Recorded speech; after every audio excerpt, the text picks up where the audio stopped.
বন্ধুরা, আমি আবার চলে আসলাম আমার সংগ্রামী জীবন নিয়ে। আর এই ভিডিওগুলো দেখানোর একটাই উদ্দেশ্য, আমার কিছু কিছু মেয়েরা যাতে আমাকে দেখে উৎসাহিত হয়, সাহস পায়। একটা বিজনেস করতে গেলে অনেকটা সাহসের দরকার হয় আর অনেকটা সাপোর্টেরও দরকার হয়। আমি সাপোর্টটা না দিতে পারলেও সাহসটা দিতে পারবো এবং কাজে উৎসাহিত করতে পারবো। Hello guys, welcome to my new blog. আর এই ব্লগে আবার আমি চলে আসছি মার্কেটে। আর আজকে আমি আমার দোকানের জন্য কি কি নিব চলো তোমাদের এক এক করে দেখিয়ে দিই। আর এখন আমি চলে আসলাম একটা কসমেটিক্স এর দোকান। আর এই দোকান থেকে আমি বেশ কিছু লিপস্টিক এবং নেল পলিশ নিয়ে নিচ্ছি, সাথে আমি আরো অনেক কিছু নিয়ে নিলাম। তারপর চলে আসলাম গ্যারান্টি চুরির দোকানে। আর এখান থেকে বেশ কিছু গ্যারান্টি চুরি নিয়ে নিলাম, আরো নিয়ে নিলাম কিছু মেটালের চুরি। এরপর চলে গেলাম মার্কেটের একটা ছোট গলির মধ্যে। আর এই গলির মধ্যে একটা দোকান আছে, তোমাদের দেখাই। আর এই দোকানটা হচ্ছে জেন্টস শার্টের দোকান। তোমরা জানো যে আমার কিন্তু একটা কাপড়ের দোকানও আছে, আর এই কাপড়ের দোকানে কিন্তু জেন্টসদের শার্টও রাখি। আর এখান থেকে বেশ কিছু পছন্দ করে শার্ট নিয়ে নিলাম। আর এই দোকানের দাদা ভাইটি আমাকে শার্টগুলো সুন্দর করে প্যাকিং করে দিল।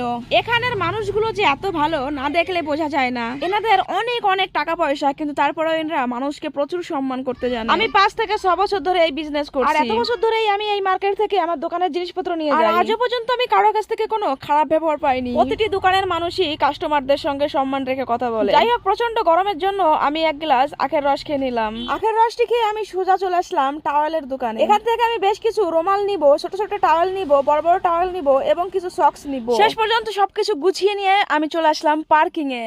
আর এখানে বসে আমি আমার স্কুটিতে সবকিছু সাজিয়ে রাখবো। কিছু কিছু ছোট ছোট জিনিস আমি ব্যাগ থেকে নামিয়ে স্কুটির ডিকির মধ্যে রেখে দিচ্ছি, কারণ অনেক জিনিসপত্র হয়েছে আর এই জিনিসপত্র স্কুটির সামনে এতটা আসবে না। আর তাই আমি এইগুলো একটু সেট করে রাখার চেষ্টা করছি। কোনো কিছু থেকে টাকা ইনকাম করাটা এতটা সহজ না। প্রচুর পরিশ্রমের ফলেই কিন্তু মানুষ একটা জায়গায় চলে আসে। আর যখন মানুষ সফলতা পায় তখন মানুষ বলে তুমি তো অনেক টাকা পয়সা ইনকাম করো, তুমি তো অনেক সফল। কিন্তু এই সফলতার পিছনে যে কতটা কষ্ট থাকে এটা কিন্তু কেউ বুঝতে চায় না। একা একা এই কাজগুলো করে আর এই ভিডিও ধরা যে কতটা কষ্টের শুধু আমি বুঝতে পারছি। কারণ আমার সফল হওয়ার ইচ্ছা এই ফেসবুক থেকে, যেমনটি আমি আমার বিজনেস থেকে সফল হয়েছি। অনেক কষ্ট করে ভিডিও ধরছি, ভিডিও করছি, অনেক কষ্ট করে ভিডিও আপলোড করছি। বন্ধুরা প্লিজ একটু সাথে থেকো, একটু পাশে থেকো, একটু সাপোর্ট করার চেষ্টা করো।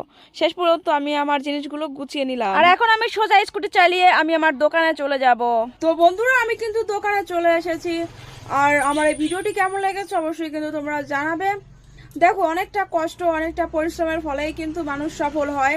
সেটা যে কোনো কাজ থেকেই হতে পারে, অফলাইন অনলাইন, ফেসবুক থেকে, ইউটিউব থেকে, কিংবা কোনো বিজনেস ক্ষেত্রে, কিংবা কোনো জবের ক্ষেত্রে।